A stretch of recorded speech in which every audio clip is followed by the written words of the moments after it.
First contact. The Veldari scientific vessel Eternal Curiosity drifted silently through the void, its elegant crystalline hull shimmering with bioluminescent patterns that pulsed in rhythm with the ship's systems. Captain Zarela stood on the observation deck, her four eyes blinking in sequence as she studied the star system ahead. Her translucent skin revealed the quickened flow of blue circulatory fluid, a sign of excitement among her kind. 37 new exoplanets discovered in this sector alone, she said to Science Officer Meneth, who floated beside her. Like all Veldari, they moved with graceful, undulating motions, as though perpetually underwater. The Council will be pleased with our findings. Meneth's skin patterns shifted to display pleasure. Yes, Captain. The third planet from this star shows particular promise. Preliminary scans detect complex carbon compounds that might indicate. Captain, the urgent voice of Sensor Officer Kelleth interrupted through the ship's communication system. We've detected an anomalous energy signature at the edge of this system. Zarela's skin darkened with concern. Source: unknown, Captain. It doesn't match any Veldari, Jex, or Corellian technology signatures in our database. The Eternal Curiosity had been exploring this uncharted region for nearly 6 cycles. The Veldari Confederation had maintained peace with the other known spacefaring civilizations for millennia through careful diplomacy and cultural exchange. Encountering a completely unknown species was unprecedented in recent history. Could it be a natural phenomenon? Meneth asked, his scientist's curiosity evident in the brightening patterns along his dorsal ridge. Negative, Kelleth responded. The energy pattern is too regular, too controlled. It's artificial, and it's moving. Deliberately. Captain Zarela's 4 hands moved in perfect coordination across the control interface. Alert status yellow. Activate long-range visual sensors. Let's see what we're dealing with. The massive central view screen shimmered to life, showing only the distant stars at first. Then, gradually, something came into focus, a dark silhouette against the backdrop of space, moving steadily toward them. Magnify, ordered Zarela. The image zoomed in, and the bridge crew fell silent. The unknown vessel was like nothing the Veldari had ever seen. Where their ships were organic-looking, with smooth curves and crystalline structures designed for scientific exploration, this ship was angular, imposing, and clearly built for a very different purpose. Its hull was dark gray metal marked with symbols in an unknown language. Most concerning were the obvious weapon emplacements positioned strategically across its surface. By the first waters, whispered Meneth. That's a warship. The concept was almost alien to the Veldari. Their civilization had evolved past armed conflict thousands of years ago. The Eternal Curiosity, like all Veldari vessels, carried only minimal defensive capabilities, primarily designed to deflect space debris and solar radiation. Size comparison, asked Zarela, her skin now pulsing with rapid alarm patterns. It's nearly 3 times our mass, Captain, reported Kelleth, his voice trembling slightly. And I'm detecting energy readings that suggest power generation capabilities far beyond our own. Zarela felt a cold sensation spread through her body. Her species had encountered the Jex and Corellians centuries ago, forming the peaceful Galactic Confederation. All 3 species had evolved beyond warfare, dedicating their resources to exploration, art, and scientific advancement. But this ship, this was something from another age, built by beings who still understood violence. They're changing course, Kelleth reported. They've detected us. They're approaching. Can we outrun them? Asked First Officer Thelian, his skin now almost completely dark with fear. Meneth shook his head. Not according to these energy readings. Their propulsion systems appear far more advanced than ours. Then we maintain position and prepare for contact, Zarela decided. Communications, prepare all translation systems. Security, activate our defensive screens, though I doubt they would offer much protection against that. The bridge crew worked in tense silence as the unknown vessel grew larger on their screen, It moved with surprising grace for its size, its engines emitting a blue-white glow that their sensors could barely analyze. "Captain," called Communications Officer Pax, "we're receiving a transmission. Audio and visual." Zyrilla straightened her posture, her forearms settling into a formal position. On screen, the view screen changed to show an interior room not unlike their own bridge, but angular and utilitarian rather than curved and organic. And there, standing in the center of the image, was a being unlike any they had encountered. It stood on two legs instead of moving with the Veldari's fluid motion. Its skin was a brownish-pink tone, covered partially by what appeared to be some kind of uniform. Most striking was its face. Only two eyes, set in a flat facial plane, with a protruding nasal structure and a mouth full of white, hard structures that were currently visible as its face muscles contracted. "This is Captain Alexis Chen of the United Earth Navy vessel Deterrent." The being spoke, its voice deeper than any Veldari's. "We come in peace and wish to establish diplomatic contact with your species." The translation matrix took a moment to process the unknown language, but soon provided a clear rendering in Veldari standard. Zarilla's training took over despite her shock. "I am Captain Zyrilla of the Veldari scientific vessel Eternal Curiosity. We also come in peace and welcome contact with new civilizations." The being, Captain Chen, made that facial expression again, pulling back its lips to expose those white structures. The Veldari crew couldn't tell if this was a threat display or some form of communication. "We have been exploring this sector for some time," Captain Chen continued. "This is the first contact we've made with a non-human intelligent species, a historic moment for Earth." Zyrilla noticed how the bridge crew behind this human all wore similar uniforms, and several had objects strapped to their bodies that looked unsettlingly like weapons. "We are pleased to make your acquaintance," Zyrilla responded carefully. "Though I must admit, your vessel's design causes us some concern. The Veldari have been a peaceful species for thousands of years." Captain Chen's expression changed subtly. "I understand. The Deterrent is primarily an exploration and diplomatic vessel, though we maintain defensive capabilities. Humanity has encountered difficulties in our history that have taught us caution." Meneth stepped forward, unable to contain his scientific curiosity. "You say you are from Earth? We have no record of your species or homeworld in our database." "That's not surprising," Captain Chen replied. "We've only developed faster than light travel within the last century. This is our first major exploratory mission beyond our immediate stellar neighborhood." This revelation sent whispers through the Veldari bridge. A species so new to interstellar travel, yet with technology that appeared in some ways more advanced than their own. "And those weapons? Perhaps," Zyrilla suggested, "we could arrange an exchange of information to learn more about each other's cultures and histories." Captain Chen made that facial expression again. The Veldari would later learn this was called a smile and generally indicated positive intentions. "We would be honored, Captain Zyrilla. Would you prefer to send representatives to our vessel, or would you be more comfortable hosting us aboard yours?" The Veldari crew exchanged glances. The thought of boarding that imposing warship was intimidating, but equally concerning was inviting these unknown, potentially dangerous beings onto their own vessel. After a moment of consideration, Zyrilla made her decision. "We would be pleased to host you aboard the Eternal Curiosity. Our species values hospitality, and this would give us an opportunity to share our culture with you." "Excellent," Captain Chen replied. "I will bring a small diplomatic team. We can dock our shuttle at your convenience." When the transmission ended, the bridge erupted into nervous discussion. "Captain, are you certain this is wise?" First Officer Thelian asked. "These beings, these humans, they travel in warships. Their entire technology seems built around conflict.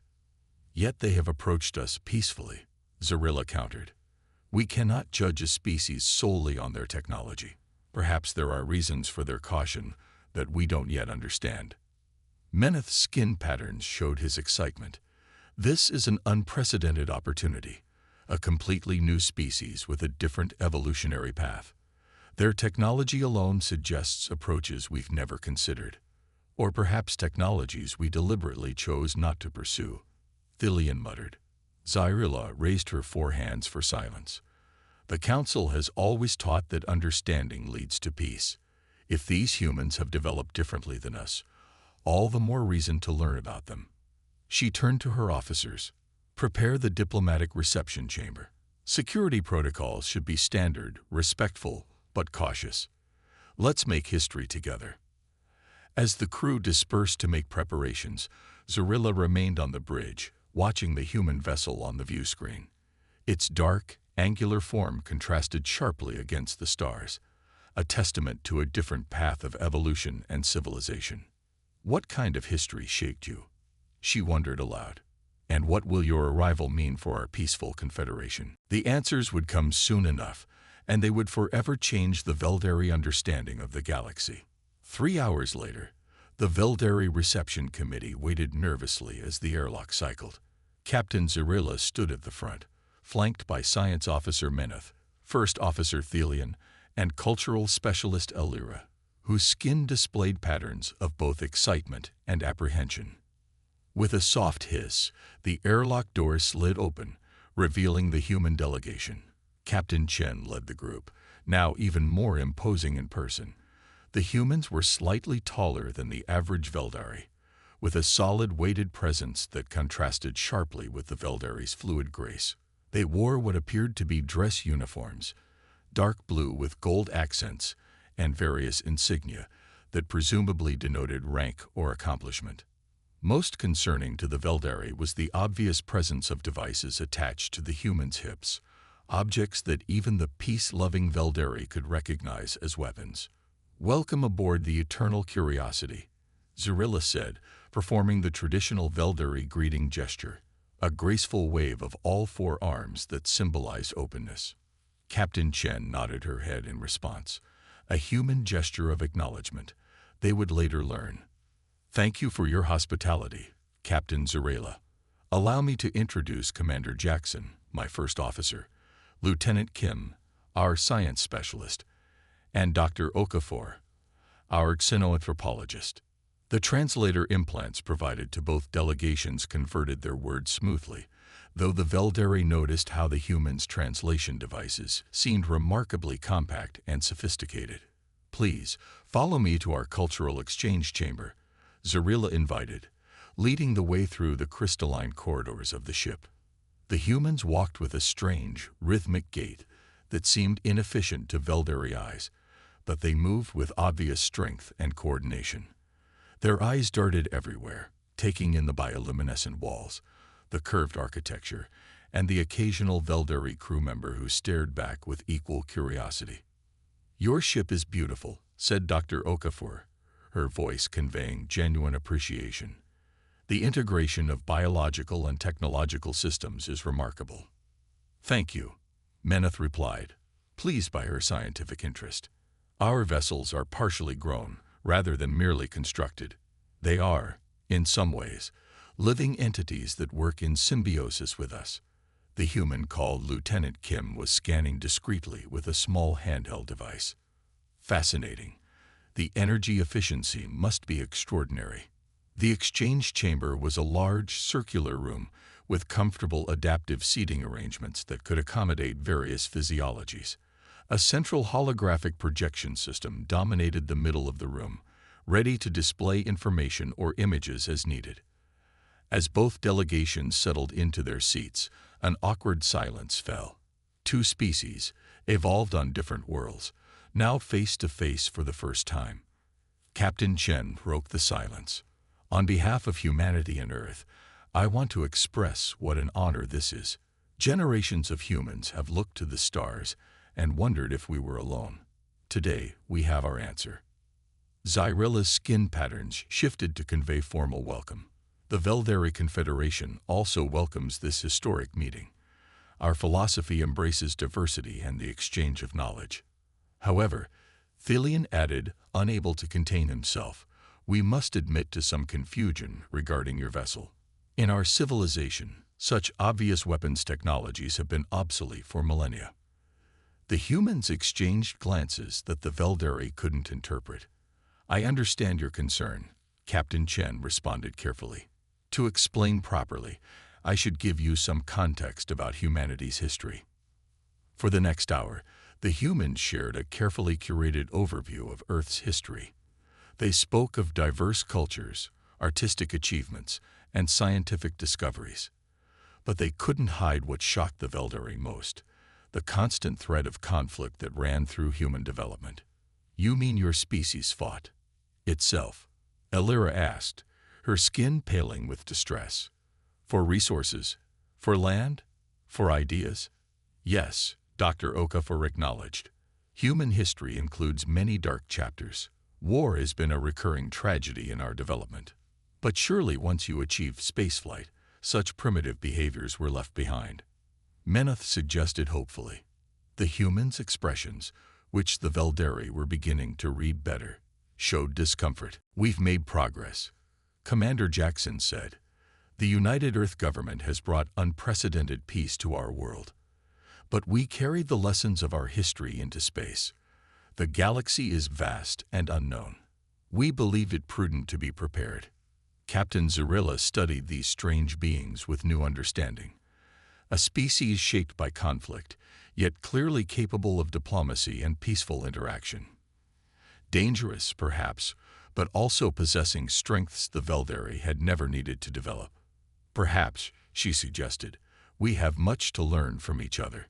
You might teach us about resilience through adversity, while we might share our experiences of cooperative development and peaceful coexistence. Captain Chen's face formed what the Veldari now understood to be a smile.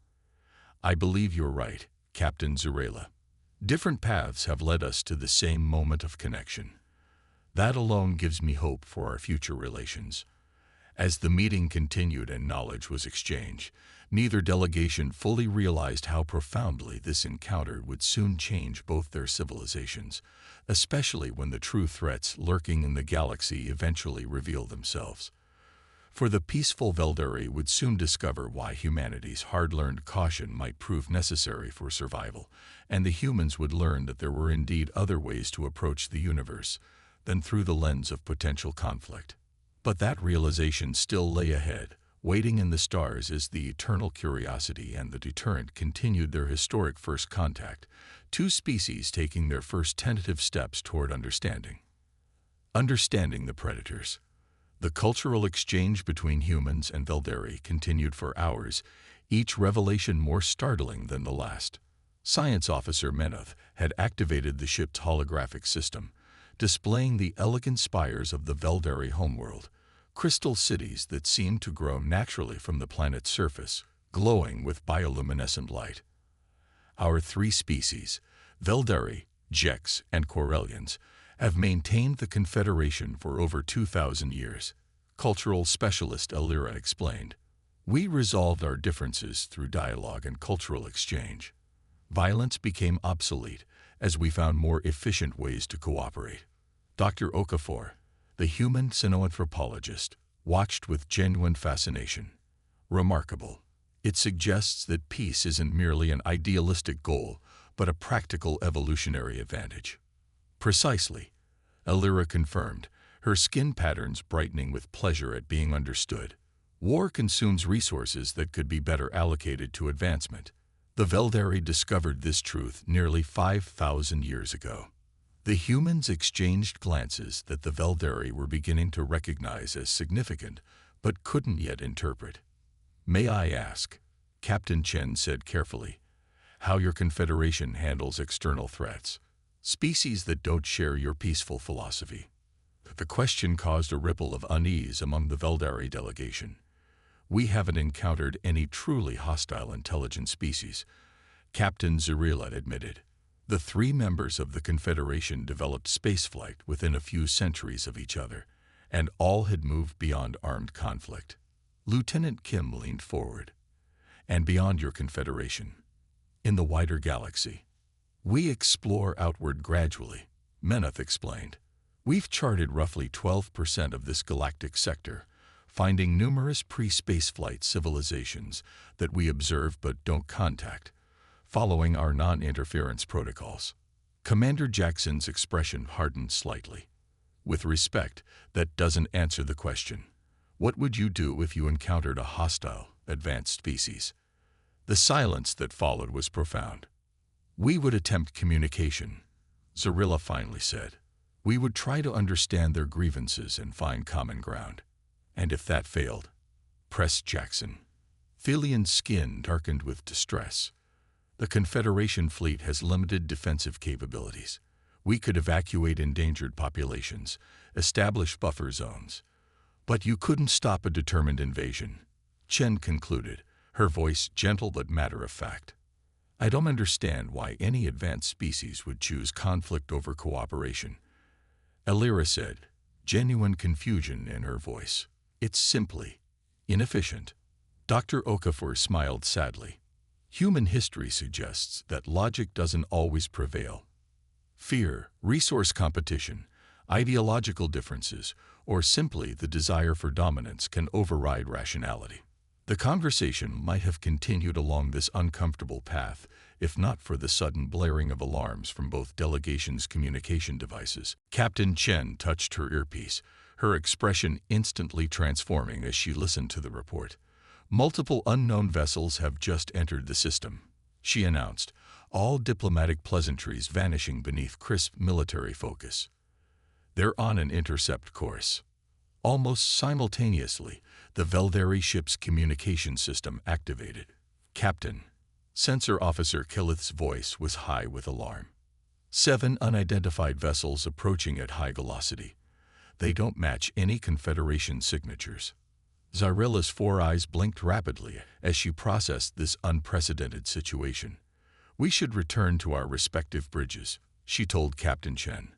Perhaps these are merely another peaceful species making contact. The skeptical look on the human captain's face suggested she thought otherwise. Lieutenant Kim, Dr. Okafor, return to the shuttle immediately, Chen ordered. Commander Jackson, you're with me. Captain Zarilla, with your permission, I'd like to remain aboard to coordinate our response. Granted, Zarilla said, already leading the way to the bridge at the fastest pace her fluid mobility allowed.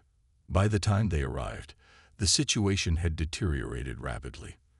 The main view screen showed 7 vessels, their design unlike anything in Confederation records. Angular and predatory like the human ship, but somehow even more threatening, their black hulls bristling with what were unmistakably weapon systems. They're hailing us, reported Communications Officer Pax, her skin almost white with fear. On screen, ordered Zarilla. The being that appeared made both humans and Velderi recoil instinctively. Its face was vaguely reptilian, with overlapping armored plates and multiple yellow eyes arranged in a disturbing asymmetrical pattern. When it spoke, its translator rendered the words in both Velderi and English. Attention inferior vessels. This is Commander Vexkar of the Drycon Hegemony. This system now falls under our protection. Surrender your ships and prepare to be boarded. Resistance will result in your destruction.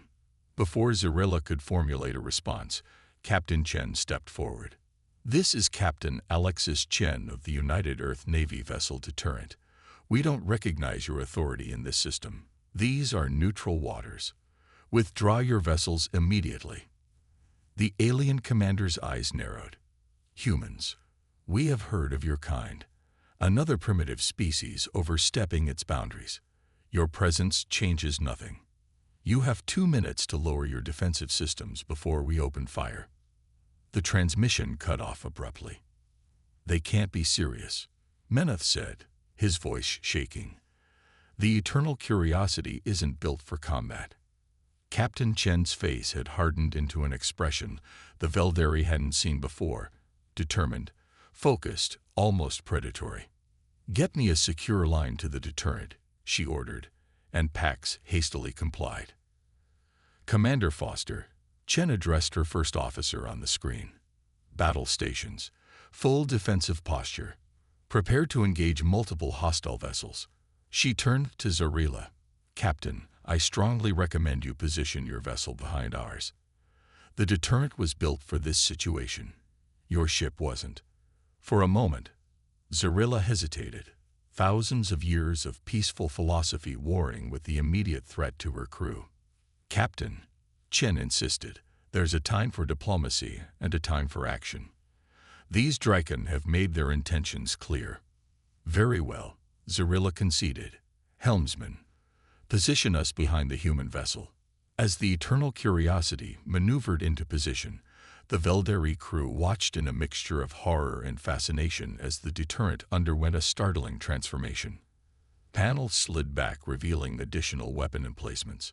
A previously hidden energy barrier shimmered into existence around the hull. "Attention all hands," came Commander Foster's voice from the deterrent. "This is not a drill. Weapons hot. Point defense systems active. All non-essential personnel to emergency stations." The Drakon vessels spread out in an attack formation, their intentions unmistakable. "They're charging weapons," reported the human tactical officer through the communication link. "Hold position," ordered Chen calmly. "Let them make the first move." The Veldari watched in terrified fascination. These humans, whom they had just met, were now positioning themselves between the Eternal Curiosity and certain destruction. It contradicted everything they understood about rational behavior. "Why are you doing this?" Thelian asked Chen. "You could retreat. You have no obligation to defend us." Chen's eyes never left the tactical display. "That's not who we are," she said simply. The lead Drakon vessel fired first, a searing beam of energy that the deterrent's shields absorbed with a blinding flash. "Return fire," Chen ordered. "Target their weapon systems only. Let's see if we can resolve this without unnecessary casualties." What followed was unlike anything the Veldari had ever witnessed. The deterrent, though outnumbered 7-1, moved with remarkable precision. Its weapons fired in coordinated sequences that suggested years of tactical development and training. "They've trained for this," Menoth whispered in realization. "Their entire civilization has prepared for combat scenarios."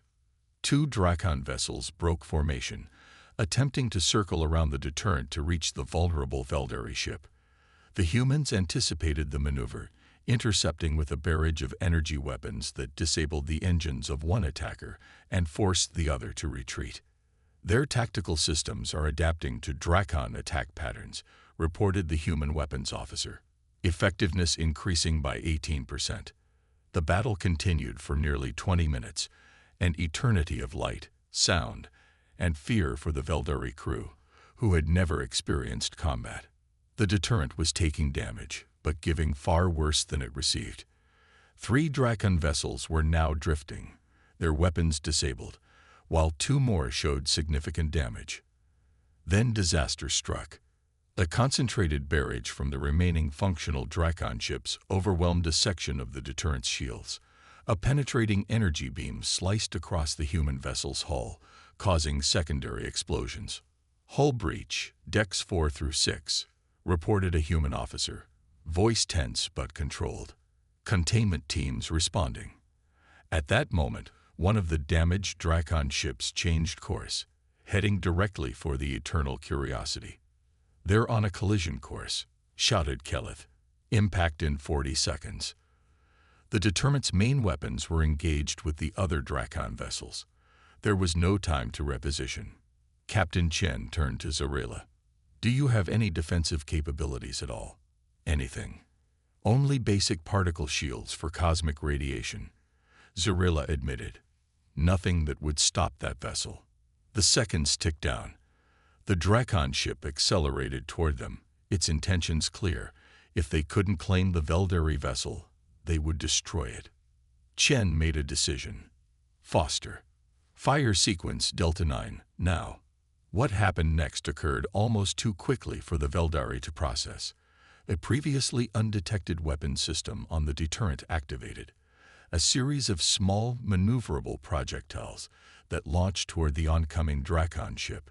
They intercepted it merely seconds before impact, detonating in a precisely coordinated sequence that broke the vessel apart. its momentum carrying the fragments safely past the eternal curiosity. Kinetic interceptors.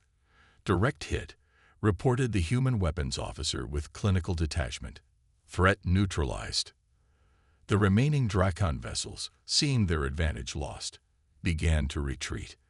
The deterrent fired several more precision strikes, disabling their engines but carefully avoiding total destruction. "This is Captain Chen to Drakon vessels," she broadcast. "Your ships are disabled. We will provide emergency life support if needed, but you will stand down. Any further hostile actions will be met with lethal force." There was a long pause before the Drakon commander's voice returned, now lacking its earlier arrogance. "We accept your terms." As the immediate danger passed, the Veldari crew stared at their human allies in stunned silence. The efficient precision with which they had conducted the battle, the way they had prioritized disabling over destroying their enemies, the risk they had taken to protect a species they had just met, it defied their understanding of rational behavior. "Why?" Zirila finally asked Chen as damage reports came in from both vessels. "You had just met us. You could have retreated. Your ship is damaged. Some of your crew are injured. Why would you risk that for strangers?" Chen's expression softened slightly. "Because that's what humans do. We protect those who can't protect themselves. She searched for the right words. It's our better nature, fighting against our worse instincts." Hours later, with both ships undergoing repairs and the Drakon vessels secured, the two captains met in the Veldari ship's observation lounge. The vast starfield stretched before them, somehow more ominous than it had appeared before. "The Drakon have been expanding their territory for the past decade," Chen explained, reviewing the information they had extracted from the captured vessels. "They conquered at least 3 pre-spaceflight civilizations that we know of. Your Confederation appears to be their next target." Zyrilla's skin had settled into a troubled gray pattern. "We never imagined. We always believed that any species advanced enough for interstellar travel would have evolved beyond such aggression." "A beautiful belief," Chen said softly. "And I wish it were true. But the universe isn't always beautiful." "What do we do now?" asked Zirilla. "The Confederation has no significant military capabilities. If these Drakon return in greater numbers..." Chen looked out at the stars. "Earth has faced existential threats before. Not like this, but we understand the concept. We've been preparing for the possibility of hostile contact since we first looked to the stars." "You're suggesting an alliance?" Zirilla's 4 eyes blinked in surprise. "I'm suggesting cooperation," Chen corrected. "Your people have technologies, sciences, and philosophies that could benefit humanity greatly. And we..." She gestured to the disabled Drakon ships. "We know how to fight when fighting is necessary. The Confederation Council will need to approve any formal arrangement." Zirilla said, "This goes against thousands of years of our development." "Of course. But consider this, perhaps true peace isn't the absence of the capability for violence, but the wisdom to know when to use it and when to refrain." As they continued their discussion, plans forming for what would become the historic Human Confederation Defense Pact, a new understanding emerged between species that had evolved along radically different paths. The Veldari would learn from humans the sometimes necessary art of self-defense, the vigilance required to preserve peace in a universe not universally committed to peaceful coexistence. And humans would learn from the Veldari the deeper arts of diplomacy, cultural exchange, and the building of genuine peace, not merely as an absence of conflict, but as a positive, creative force. 6 months later, as the first joint human-Veldari defensive fleet assembled at the edge of Confederation space, Captain Zirilla stood on the observation deck of her new vessel, the Mutual Protection. Beside her stood Captain Chen, now serving as the human military liaison to the Confederation. "The Drakon have pulled back from 3 systems already," Chen reported with satisfaction. "Sometimes, just showing that you can and will defend yourself is enough to prevent conflict." "A strange concept for my people," Zirilla admitted. "But we're learning." just as your diplomatic course is learning from us.